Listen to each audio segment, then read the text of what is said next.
Hi everybody, thanks for coming back to Canadian DIY, I appreciate it. So I just finished building the floor for my future shed here. It's 10 feet wide, 8 feet deep. It's going to be something anybody can build. Now, I know there's a lot of shed videos on YouTube, but this is going to be the way I build mine. It's very limited tools build because I built pretty much everything with nothing more than my circular saw and my impact drill and a tape measure and a square if you want to count those two. I will have a materials list for this guy linked as well, so check that out as soon as I can. But for now, let's jump into it. So just a quick little PSA before we get into this guy. There are multiple ways to build a shed. There's multiple roof patterns, there's multiple footprints, and there's multiple laws and bylaws that might govern your area. So go ahead and check with your local municipality, check any laws or bylaws or rules that you might have to follow. Now don't be scared of those. Those are just in place, city rules, things like that. That doesn't mean you can't build this shed yourself. Also, there's multiple ways to fasten a shed to the ground. In my case, today we're doing a floating shed. Now this is something that may not be legal everywhere, especially in hurricane or tornado prone areas. So like I said, go ahead and check those laws. I'm allowed to do a floating shed here, so that's what I'm doing.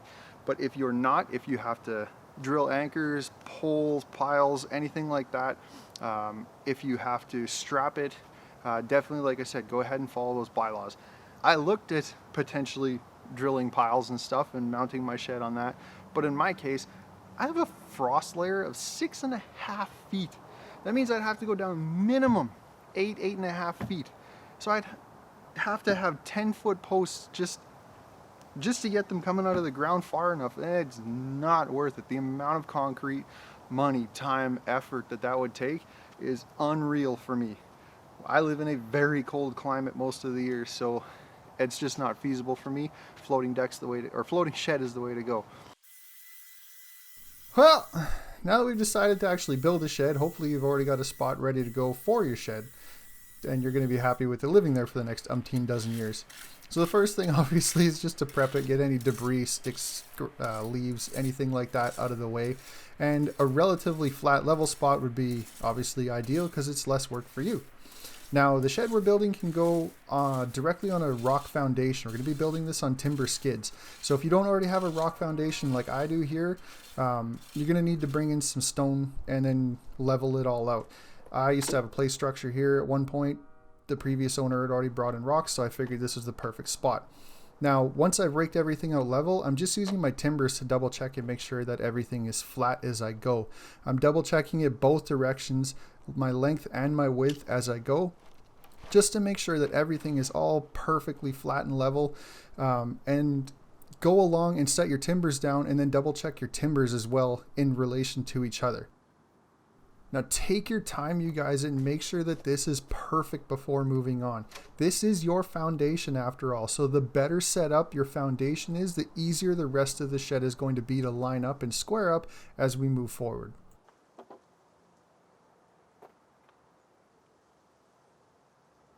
Alright, so now that I have all of my beams, my skids, whatever you want to call them, leveled side to side as well as front to back with each other, and they're pretty much sitting where they're going to stay, now I have to cut down all of my floor joists.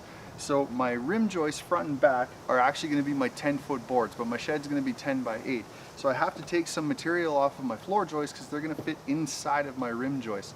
I also have to take off the material of my front and back sheeting material because I don't want it to come up short. I want them to basically butt up flush with each other.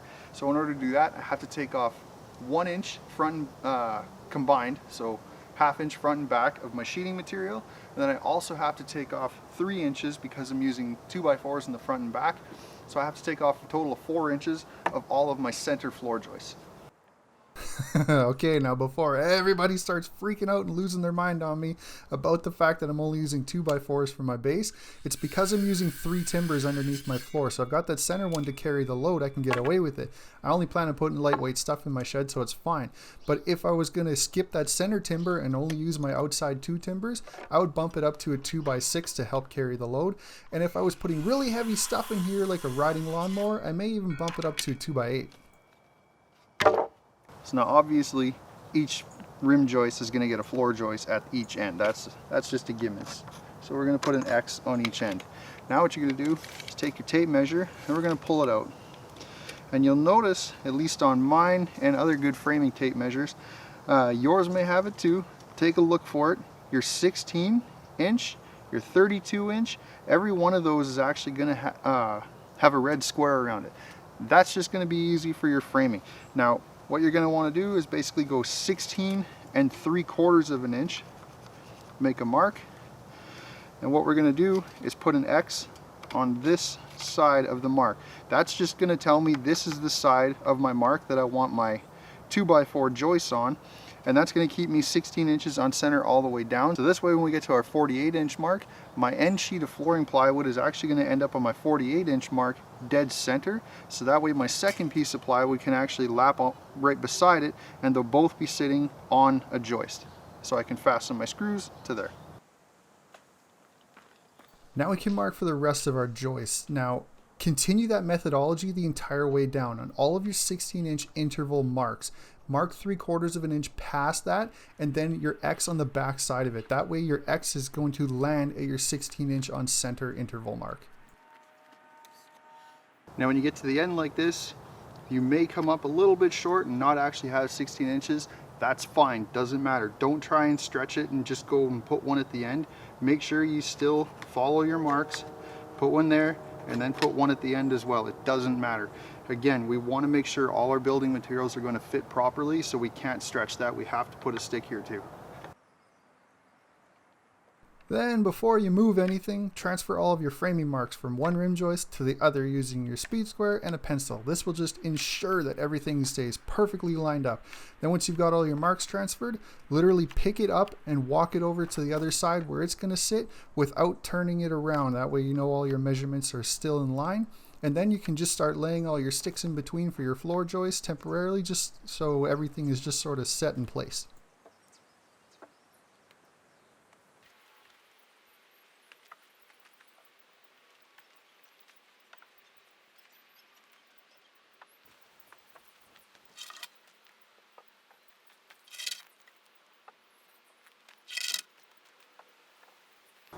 Now with all the boards sitting approximately where they're going to stay, now we have to crown the boards.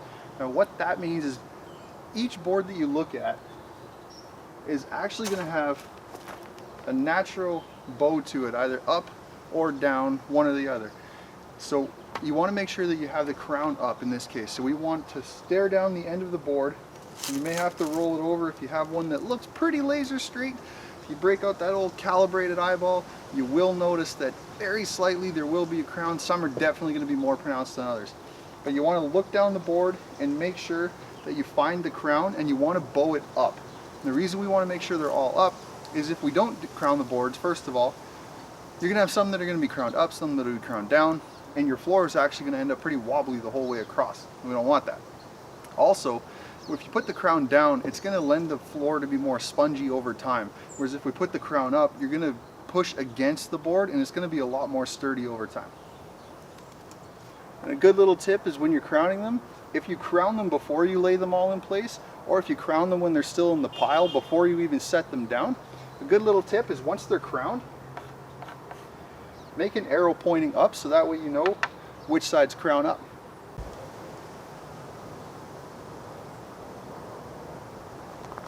I don't know how well you might see it on camera, but this guy has his crown up right now.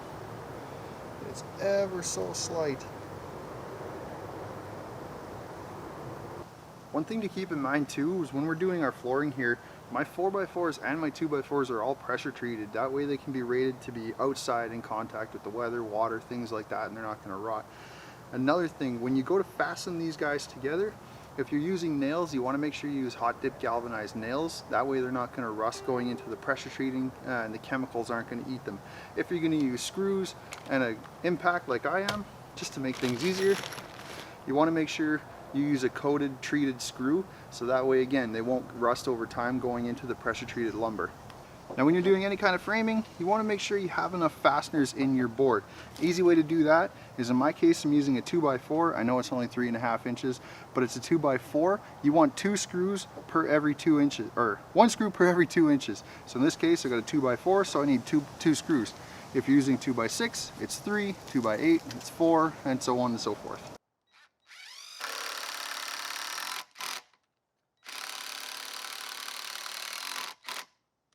You also typically want to use a screw that's twice the length of what you're going through. So in my case, I got 1.5 inches, so I need to use 3-inch screws. Just pull your board in place, line it up with your mark, make sure you're flush on top.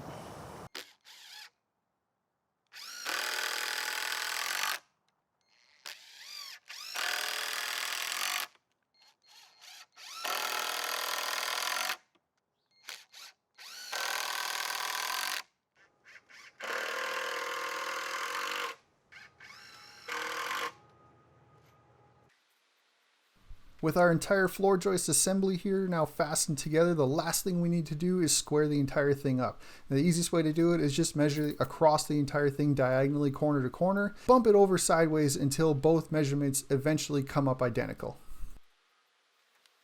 Our next step is going to be to fasten our floor joists to our timbers. Now the outside ones are easy, but our center one, I need to find center on my outside 2 floor joists, and that will tell me exactly where my middle timber needs to sit. Alrighty, floor is built, squared, level, it's all good, ready to rock. Now we just got to attach it to our beams. So I've got these small little angle brackets here. These are structural angle brackets. There's 4 holes on each side. So I'm just going to go ahead and I'm going to use these, and I'm going to use some screws to attach these. Now again, you can use the same galvanized framing nails. I've just got some screws. I've got some small little 1.25 inch coated screws, so I'm going to use those.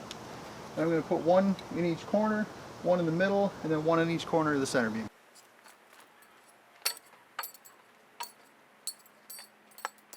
Now before you start screwing this guy down all excited like, make sure that your 2x4 rim joist is flush with the front and the side of your 4x4 post that we're setting this on.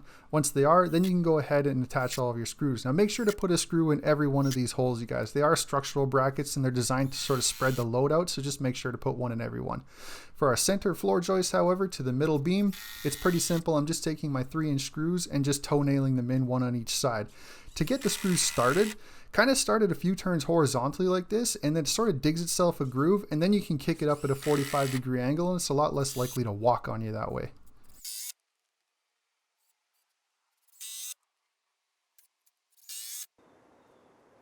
Now with our flooring structure all complete, now we need something to actually walk on. So for that, we're going to use 3/4 inch tongue and groove OSB plywood. And this is exactly as it sounds. On each of the long sides, there's a tongue on one end and a groove on the other. We're going to start off by laying it along the back wall first, in the corner we pulled all our measurements from for our floor joists. In my case, it's the back right side here. We want our tongue side of the plywood facing forward and our back side of the plywood having the groove. Now we can fasten this guy down. So start on the outside corner, again, just flush it up with your floor joist and then pin that one down with an 1.5 inch long screw. Go to the opposite back corner and pin that one down, and then you can screw down the entire back wall after that. But don't add any up the front or the center yet, because that'll just leave us some wiggle room to lock the pieces of plywood together later on.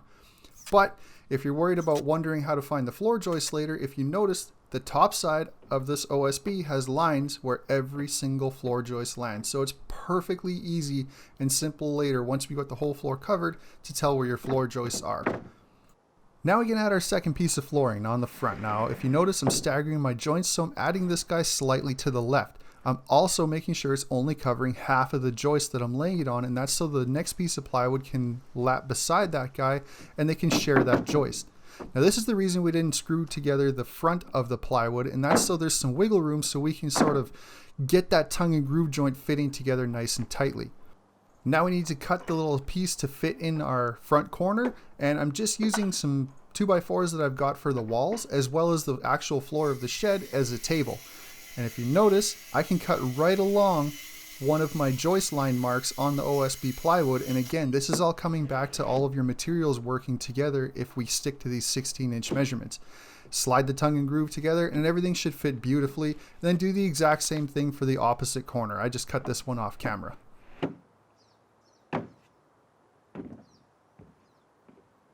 Now we've still got a couple more cuts to make, so just to stop everything from moving around on me, I'm adding a few screws around the outsides of the new pieces of plywood that I've laid down. For the far side piece of our flooring, I'm literally just lining up my square with the bottom side floor joist and just tracing a line and cutting that off freehanded with my circular saw. Because this will be covered later, if your cut isn't perfectly straight, don't worry about it, you're never going to see it anyway. Cutting the front's a bit of a different story because it's such a long cut. You could just snap a chalk line along the entire front edge flush with your floor joist, but for myself, I just measured the actual overhang that I had, and I referenced that next to my circular saw measurement system on the front of my guide, and literally just ran my measurement along the edge of the plywood, and that told me exactly where the blade needed to go. And this is the reason we don't want to set our blade too deep, because it's just deep enough that even if you get into your 2x4, it's not going to damage it. And then all we've got to do is add a bunch of screws to the entire center of our floor here. Now go ahead around the entire perimeter, add some into the corners of each set of plywood, and you'll notice, like I said before, all of these lines on the OSB make it super simple to tell where your joists are. So it doesn't matter what you're doing, add a screw every 16 inches lengthways and widthways up the joist, and you will have a rock sturdy floor once you're all finished.